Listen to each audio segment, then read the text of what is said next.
Hi, I welcome you all to our channel Logical Leap. So in the last video that we had discussed, तो उसमें हम लोगों ने जो agriculture के क्वेश्चन आया था और एग्रीकल्चर टॉपिक को एक ब्रॉडली हम लोगों ने डिस्कस किया था उसके बारे में.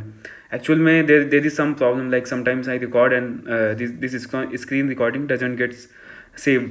तो वो सभी ऐसे टेक्निकल प्रॉब्लम्स आ रहे हैं because of that videos are getting delayed. The uploading of the videos is getting delayed, but that's not a problem. I am trying my best to upload these videos as soon as possible so that you have enough time to revise them and replicate these videos or the learnings from this module in your exam. So Uttar Pradesh has a prominent position in the production of food crops in the country. Once I record and if the video doesn't get recorded properly or sometimes that screen recording gets off, तो उसमें problem क्या होती है कि जितनी energy के साथ मैंने पहली वीडियो रिकॉर्ड की the same energy doesn't remains in while recording it again. और कभी कभी ऐसे पॉइंट्स होते हैं जो बहुत ही क्रिएटिवली आपके दिमाग में आते हैं and you want to share those points, but when you record it next time those points do not come. तो ऐसे भी प्रॉब्लम्स होती हैं. This is quite demotivating, but it's not like some it's not something which will stop me from making these videos. I hope that you guys are really liking it and I need your support.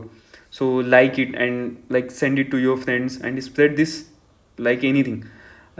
Something that I want to tell you here, that most of the people as of now are either trying to cram a lot of content or go through these coaching institutes, test series and everything.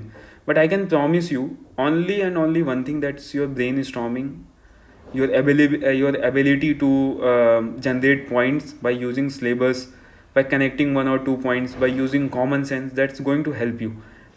और जब आप इस चीज़ की practice करते हो, multiple times practice करते हो, once you go through this video series n number of times, तो आपको अपने आप जब आपके सामने नया क्वेश्चन आएगा, when a new question comes next to you, you will be able to solve it on your own. You will not need a third person or second person to guide you. You will be able to do it on your own. This is something very very important right now, right here. जो ये दूसरा question है इसको directly discuss करते हैं हम लोग.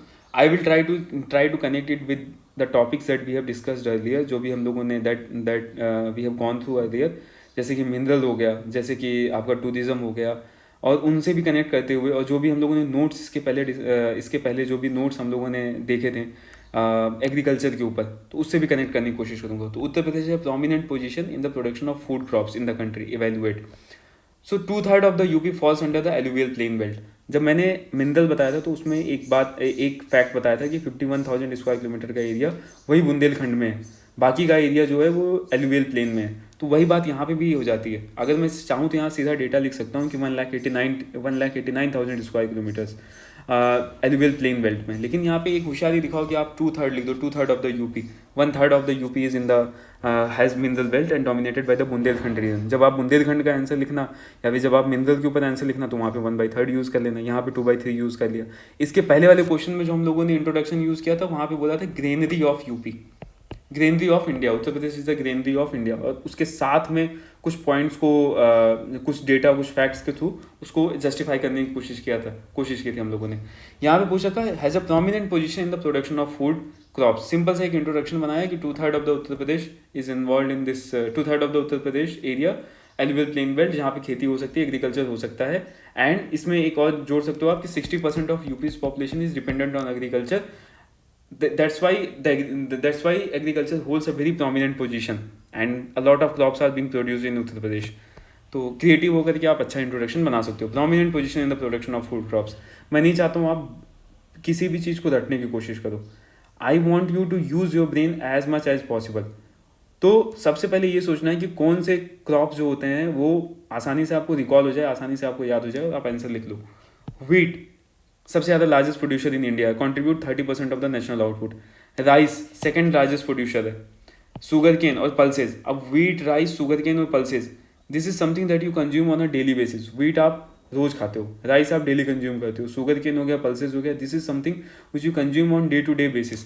तो आप इसको डायरेक्टली लिखो, इसको याद करने की जरूरत नहीं है. अब इसके बाद उन क्रॉप्स के नाम, उनके नाम लिखना जो आपको सुनने में नहीं आता है.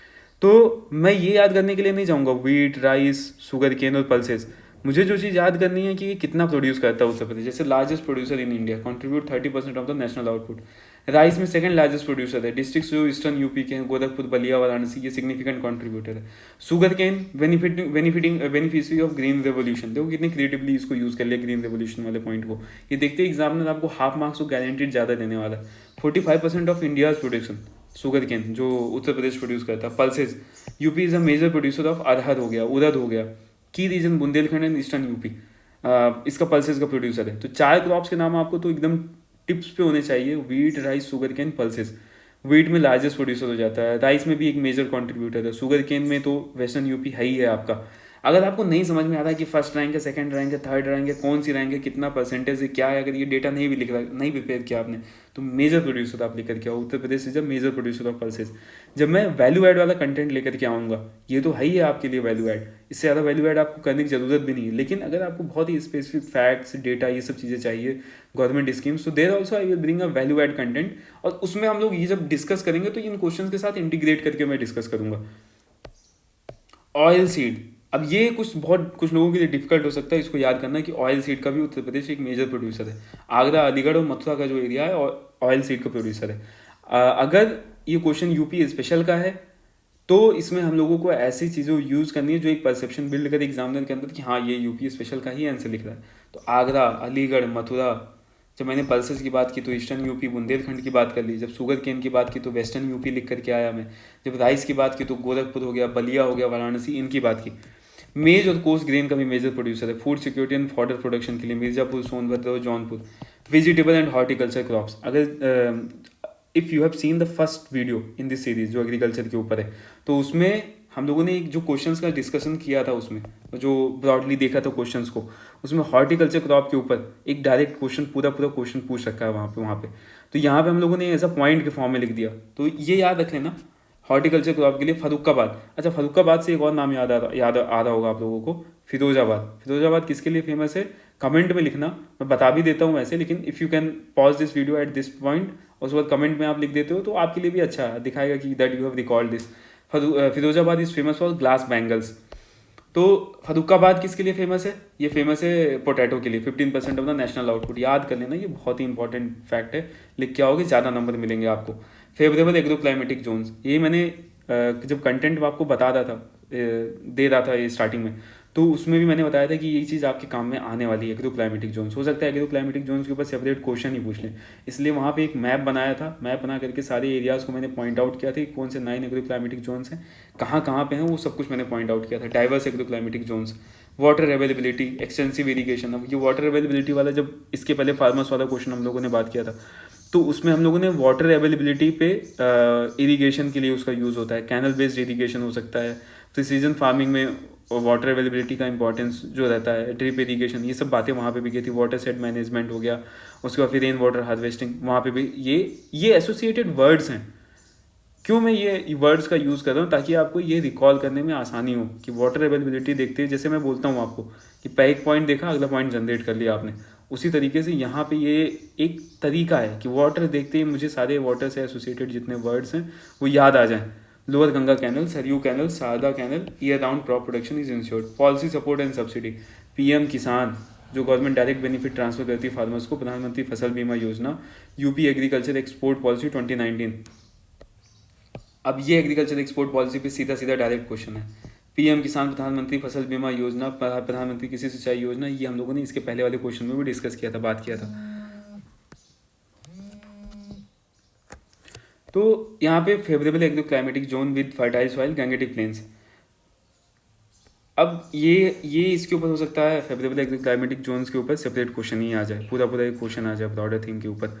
तो इसका कंटेंट ब्रीफ में मैंने दे रखा है, आगे चल करके जब वैल्यू एड कंटेंट लेकर के आऊँगा and we will discuss it even more. Water availability वाला जो पॉइंट था वो भी हम लोगों ने बीच में, मुझे ये वीडियो पॉज करनी पड़ी थी इसलिए थोड़ा सा फ्लो भी करता, बट ये क्वेश्चन ऑलमोस्ट कंप्लीट हो चुका है। जो पूछा है वो आप लोगों ने बता दिया कि prominent position Uttar Pradesh food crops में है। इतना लिख के आओगे आपको बहुत आराम से, अगर 8 नंबर का क्वेश्चन है ये, तो बहुत ही आराम से आपको इसमें 4 से 5 नंबर आपको मिल जाएंगे। 4 नंबर तो गारंटी मिल जाएगा आपको, 40% ऑफ द मार्क्स, क्योंकि जो पूछा था बता दिया। अब इससे ज़्यादा एग्जामिनर को भी एक्सपेक्टेशन नहीं है आपसे, इससे ज़्यादा आपको लिखना भी नहीं है इसमें। तो एक बार रिवाइज कर लो कौन कौन सी चीज़ें हम लोगों ने बताई जो कॉमन सेंस से आप जनरेट कर सकते हो। घर में गेहूँ खाते हो, घर में चावल खाते हो, शुगर केन से आप शुगर यूज़ करते ही हो, पल्सेस यूज़ करते हो आप। उसके बाद फिर ऑयल सीड थोड़ा सा डिफिकल्ट हो सकता है। वेजिटेबल्स और हॉर्टिकल्चर हो सकता है ये वर्ड्स थोड़ा सा आसानी से याद ना आए, लेकिन याद आएगा। सुन लिया 2-3 बार तो आराम से याद आ जाएगा। फरुखाबाद का नाम याद किया था, फरुखाबाद से फिरोजाबाद को कनेक्ट किया था हम लोगों ने। नाम सिमिलर है इसलिए थोड़ा सा उधर कनेक्ट करके देखा। सिर्फ फूड सिक्योरिटी के लिए, फॉडर प्रोडक्शन वगैरह के लिए भी इंपॉर्टेंट है जो मेज और कोर्स ग्रेन से। वाटर अवेलेबिलिटी की बात कर ली और पॉलिसी सपोर्ट की 10 पॉइंट्स हम लोगों ने लिख दिए। एक इंट्रोडक्शन हो गया, एक कंक्लूजन हो गया, और एक अगर मैप वगैरह बना दिया आप लोगों ने, हाईलाइट कर दिया कि इस एरिया में ये होता है, मतलब राइस होता है, यहाँ पे ये शुगर केन वेस्टर्न यूपी में दिखा दिया, बुंदेलखंड वाले रीजन में आपने दिखा दिया पल्सेस वगैरह, तो उससे भी आपको थोड़े से एडिशनल मार्क्स मिल जाएंगे। वो भी आपके आंसर को बहुत ही हॉलिस्टिकली कंप्लीट कर देगा। हॉलिस्टिक वर्ड कहाँ सुन रखा था हम लोगों ने, ये भी याद करना। जब हम लोगों ने वाइल्ड लाइफ टूरिज्म की बात की थी और वहाँ पे हम लोगों ने ये बोला था कि स्पेशीज़ के साथ में ही हमको पूरे एरिया को कंजर्वेशन करना है, तो there we use this word of holistic. Significance of UP's leadership in food security, अब ये एक एडिशनल मतलब पॉइंट मैंने ऐड कर दिया कि क्या है फूड सिक्योरिटी के लिए, क्या इसका सिग्निफिकेंस है। बार बार रिपीट करने से ये पॉइंट ज़्यादा देर तक आपके दिमाग में स्टे करेंगे, ज़्यादा देर तक आपके दिमाग में रह जाएंगे। नेशनल फूड सिक्योरिटी के लिए इंपॉर्टेंट है। फूड सिक्योरिटी देखते ही, जैसे मैं ये आपको बताता हूँ कि एक पॉइंट देखते ही अगला पॉइंट तुरंत याद आ जाना चाहिए। तो फूड सिक्योरिटी देखने के लिए देखते ही तुरंत आपको न्यूट्रिशनल सिक्योरिटी ध्यान में आ जानी चाहिए। तो तुरंत अगला पॉइंट आप न्यूट्रिशनल सिक्योरिटी लिख सकते हो। एम्प्लॉयमेंट की बात हम लोग टूरिज्म में कर चुके हैं, मिनरल में कर चुके हैं। उसके बाद फिर जो इसके यहाँ पे एग्रीकल्चर में, यहाँ पे भी एम्प्लॉयमेंट की बात करें, 60% ऑफ यूपीज वर्क फोर्स इसमें इन्वॉल्व है। एक्सपोर्ट अर्निंग, एक्सपोर्ट भी आप पढ़ चुके हो। एक्सपोर्ट कहाँ पढ़ चुके हो आप, जब आप मिनरल वाला क्वेश्चन देख रहे थे तो वहाँ पे एक्सपोर्ट एक डायरेक्ट पोटेंशियल है यूपी के लिए। फिफ्थ लार्जेस्ट एक्सपोर्टिंग स्टेट है UP, contributes 18,000 crore from export in 2021। Nutritional security की जो हम बात करते हैं, जैसे वहाँ पे भी पहला ही फूड सिक्योरिटी की बात की तो यहाँ पे न्यूट्रिशनल सिक्योरिटी की बात कर ली। तो यहाँ से चाहे आप पॉइंट को यहाँ लिखो, चाहे इसके बाद ही तुरंत वो पॉइंट लिख दो। कहने का मतलब ये है कि रटने की कोशिश मत करो, एक भी याद आ जाए तो उसी से कनेक्ट करते हुए आप बाकी लिखते हुए तुरंत बाकी लिखते लिखते चले जाओ आप। मिलेट्स का प्रोडक्शन जो होता है वो न्यूट्रिशनल सिक्योरिटी के लिए इंपॉर्टेंट हो जाता है। एग्रीकल्चर लेड इंडस्ट्रीज़ जो है, अब इंडस्ट्रीज़ के ऊपर हम सेपरेटली एक पूरा ही थीम ही है हमारा। लेकिन जब बुंदेलखंड में मिनरल वगैरह की बात कर रहे थे तो वहाँ पे हम लोगों ने कौन कौन सी इंडस्ट्रीज़ बात की थी, सिरेमिक, सीमेंट। अब ये नहीं बोलूँगा, आप बताओ, रिकॉल करो, कमेंट के अंदर लिखो, लिख भी सकते हो। If you want you can write it in the comment, but better to like discuss it at the moment. तुरंत हम बात कर लेते हैं इसके बारे में ताकि आपको याद रहे ये सब कुछ, आपको भी रिकॉल करने में आसानी हो। तो वहाँ पे सेरेमिक इंडस्ट्री की बात की थी, सीमेंट इंडस्ट्री की बात की थी, फर्टिलाइजर इंडस्ट्री की बात की थी, टॉल्क जो प्रोड्यूस करती हैं उसमें स्टोन कटिंग की बात की थी। वो सारी इंडस्ट्रीज हम लोगों ने बात की थी। कोल और थर्मल पावर प्लांट को कनेक्ट किया था। आयरन वगैरह भी कुछ प्लेसेस, गोल्ड डिपॉजिट्स भी वहाँ पे थे। तो ये इंडस्ट्रीज बोलते ही मुझे तुरंत याद आ गया कि अच्छा, बुंदेलखंड वाले क्वेश्चन में, मिनरल वाले क्वेश्चन में ये इंडस्ट्रीज हम लोगों ने बात की थी। सीमेंट ग्रेड लाइम स्टोन वहाँ पे डिस्कस किया था।